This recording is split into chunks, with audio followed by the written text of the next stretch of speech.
In sports, trading, signing assets, and roster shakeups have been a recipe for success. Players fall out of relevancy. Some are picked up after an eye-catching performance, or maybe there's opportunities to pick up a player that cannot be passed up, especially when money is involved, and money can talk into huge roster shakeups. Swoops in for some crucial kills, and that payload is going to move. But contrary to the trend, are a few that believe in the power of sticking together and making minimal changes. Over time, sticking together can build an inherent advantage other teams don't have, an unmatched level of cohesion. So what happens when you have an esports title with a grassroots community where there's no money and the marketability of the game mode doesn't pander to the casual audience? You have Team Fortress 2. Competitive TF2 is an afterthought or side hobby to those familiar with it. Players risk a healthy sleep schedule or rush home after a day of work in order to attend scrimmages and matches. There's barely any money involved, and the take-home prize is bragging rights. This leads players to changing teams very often, and cores breaking up after only one season. Very rarely do teams continue with their full roster. Players find their way onto teams through friend groups or circle jerks, and rarely go outside of their comfort zone to join teams with ambitions to grind out the highest division in the league, Invite. There lies one team fighting against this trend, and the fruits of their labor have yet to be seen. This is the story of Rome.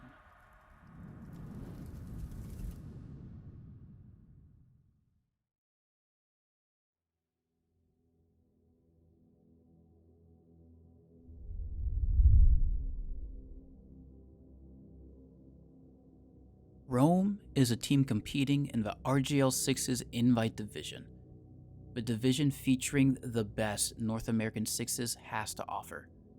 But it was a turbulent road to even get there. Back in Season 9 of RGL, a sweaty spaghetti squad helmed by Vio and Frisbee had yet again failed to make it out of the main division's first round of playoffs for the third consecutive season in a row. Unsatisfied with the ceiling the team had reached, Vio set his eyes on the next division on the ladder, Advanced. For a season where 4 of the 6 players on the roster would compete in Advanced for the first time, this iteration of Rome fared very well. Rome finished 9-7, just barely missing out on playoffs against stronger and much more experienced teams. This was also Vio's first experience playing with his current teammate, Darty.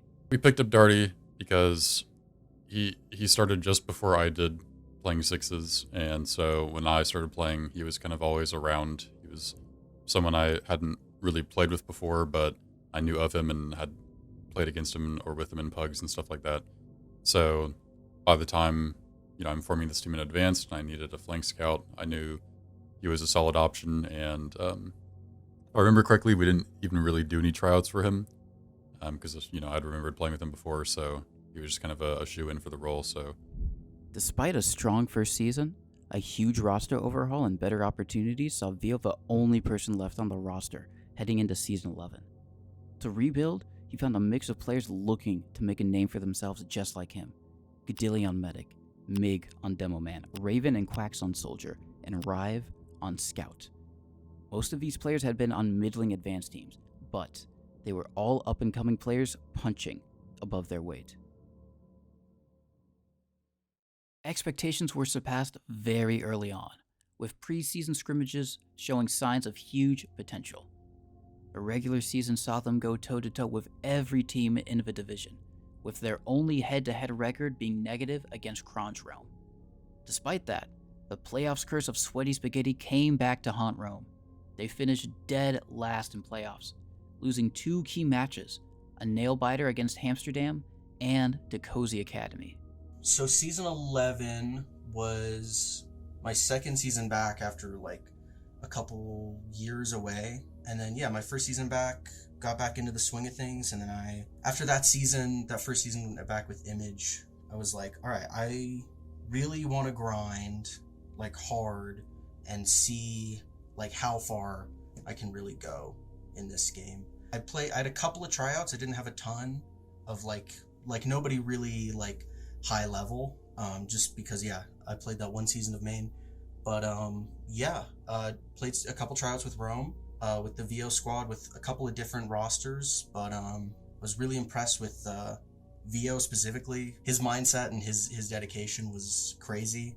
We worked, I think, really hard that season. I think we had a lot of really committed players on that team that were working very hard to all like improve as a team and also like improve a lot individually to take that team as far as we could. And I think we sewed it up pretty well. I think we did just about as good as I was hoping that we would do. I mean, playoffs, first season of Advanced was pretty awesome. Yeah. Satisfied with the team's progress in Advanced, VO felt that it was time to move on to a grind no one wants to go through: Invite. But first, there were qualifiers, and there was an unexpected event just days before the qualifiers. Quacks unexpectedly departed the team. With teams having picked up most of the available soldiers, there was very little left to choose from. Hours before the first Invite qualifiers match, it was announced that Scumbag Steve would be playing soldier. Steve was a relatively unproven player, one without a full season of Advanced under his belt.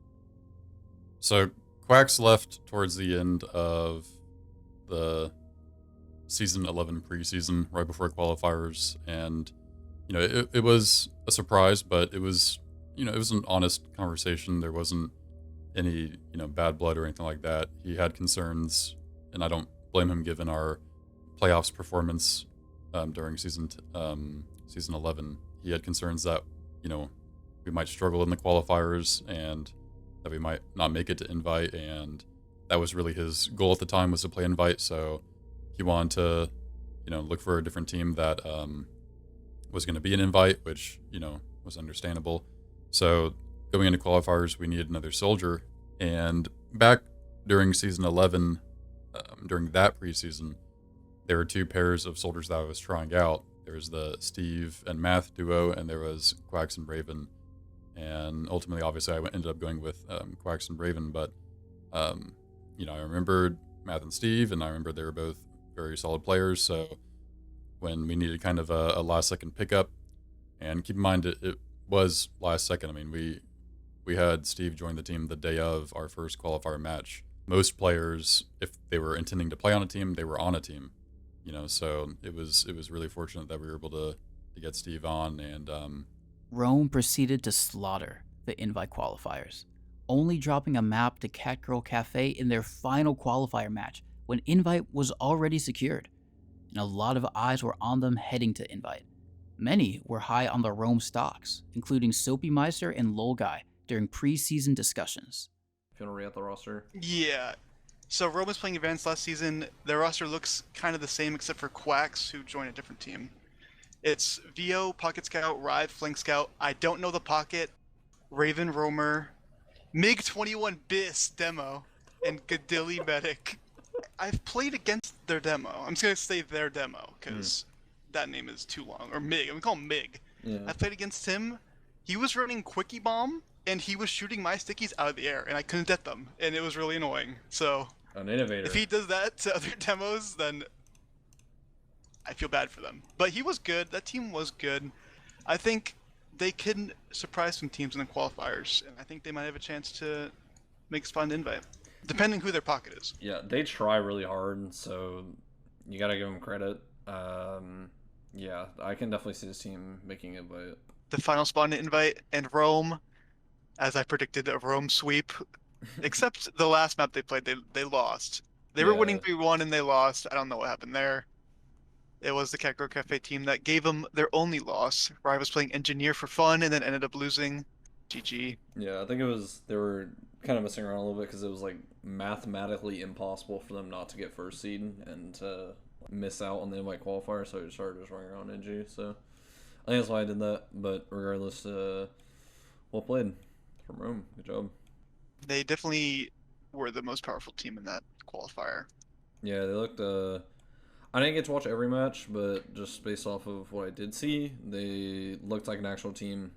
Yeah, it wasn't just like some pug team that just like pulled up and accidentally got an invite. They worked hard. They performed well. The other teams, though, welcomed Rome without mercy.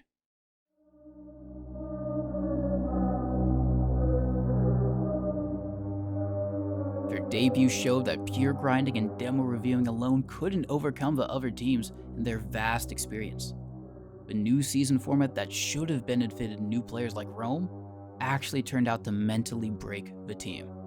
Loss after loss occurred in the regular season, and their inexperience started to show. Season 12 Rome is this really interesting team because they were a team filled of ups and downs. The roller coaster track just never reached a steady level of altitude to where it would just be a straight line. No, you just be going up and down because the story of Rome in Season 12 is this low invite team that no matter how many nights you dedicate yourself into the TF2 grind, because you gotta think about it, this team was grinding I think 4 to 5 nights a week, and then you also add a single day to do theory crafting, so that's another day, so make that 5 to 6 days a week they were grinding TF2. It still didn't make up for the lack of inexperience that you would have against these high level teams in invite that could throw you a new look. Whenever things were not going well for them, they could just make micro adjustments on the fly, and even if things were going well, they would still throw you a look that maybe you weren't prepared for because they were just so quick to react to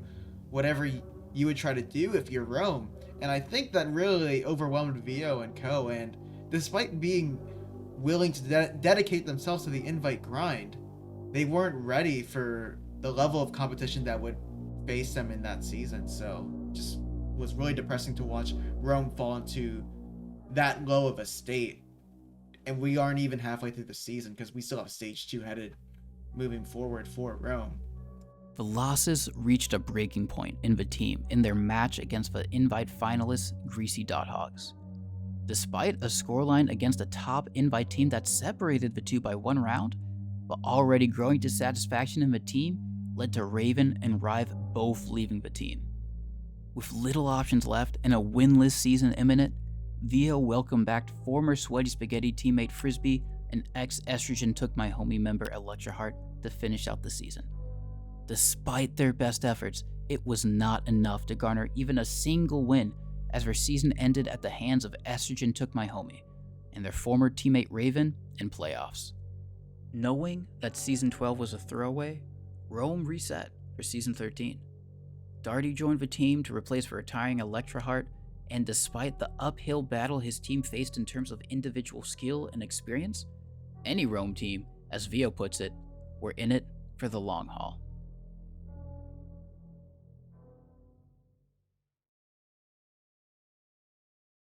Rome came into the season hungrier than ever. The team hardened through camaraderie, having battled through the winless drought and the near implosion of the squad. With an off-season spent grinding and putting in the work to catch up with the other invite teams, results started to show. Their first win came against the government. Let's go! Guys, good news. First invite dub in the bag. Yeah. The government was a low invite team, but it was still Rome's first invite win.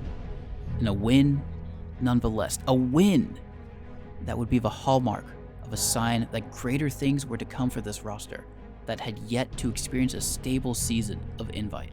And Rome kept going and going. Their next win pulled many by surprise as they defeated Global Clan Ice on Snakewater, a map that heavily favored GCI. Despite being down at the start early on, Rome clawed their way back, and a disastrous pressure onto GCI's last point was salvaged by a miraculous bomb by Frisbee that netted them a win against a team that had players with mid to high invite experience. They added another win to their resume later on against Darty's former team and FGP on Bagel. Things were finally starting to look up for Rome.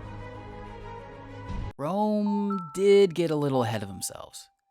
After those first 3 wins, they went on to lose all remaining matches in Stage 1. In the seeding bracket, they only beat the government, but lost to Global Clan Ice and FGP in what seemed to be a replay of Season 11. Rome's stocks that had inflated at the start of the season came crashing down in a fury of flames. FGP dealt the final blow to them, as the playoffs match against FGP highlighted discrepancies in the Rome team play, but also showed the resilience of FGP. Unfortunately for Rome, their drive to win was not enough to get them their first playoffs win in the team's history. When you think about why a team would have these woes, the first fingers always point to the leader and the main caller of a team. However, Vio refused to absolve himself of any blame, nor did he point fingers at anyone on the team. Well, obviously, TF2 is a team game. Whenever you lose, everyone on the team shares a little bit of that responsibility. But as the team leader and main caller and that kind of stuff, most of that responsibility falls on me. I do take the losses very seriously. And the way I try and think about it is, regardless of everyone else, if all factors stayed kind of constant, but I personally played better, if my calls were better, if I directed us to do different things instead of what I directed us to do and this kind of stuff, would it have changed the outcome of the match? And most of the time I think it would. I kind of view it as, I try very hard not to, blame other people for losses without also holding myself to that standard of accountability. It's like, that's why I don't, try and like kind of cut people for better players and stuff like that, because it's like, if I were to hold myself to that standard, I would probably cut myself too. So. And now, with Rome's third season of Invite coming up, the crew elected to keep the roster the same, despite the discouraging end to the last season. With a goal Vio planned for himself and the grind for the team in mind, Rome are up against all odds in a season that is arguably stronger for Invite than the last. Rome are ready to step up to the challenge. It's really inspiring and like motivating to be part of a project that it feels like is unfortunately kind of unique in the scene right now. Like, there's not a ton of other teams, especially at like a high level, that are keeping the same players together with like the purpose in mind to like grind all the way to the top, keeping the same core players together the whole time. I'm very excited to like be involved in it. I'm excited to like grind until the end. Hopefully that's winning the LAN. As far as that goes, like I'm in it to win it. Very excited to see where we get from here. And maybe, just maybe, all roads eventually do lead to Rome.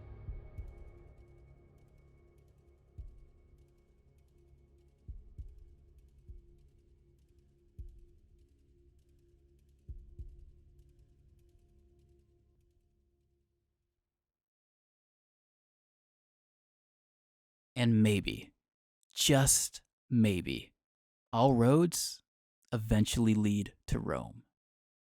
And maybe, just maybe, all roads eventually do lead to Rome. And maybe, just maybe, all roads eventually lead to Rome's page on firesidemerch.com. That's right, get your stuff!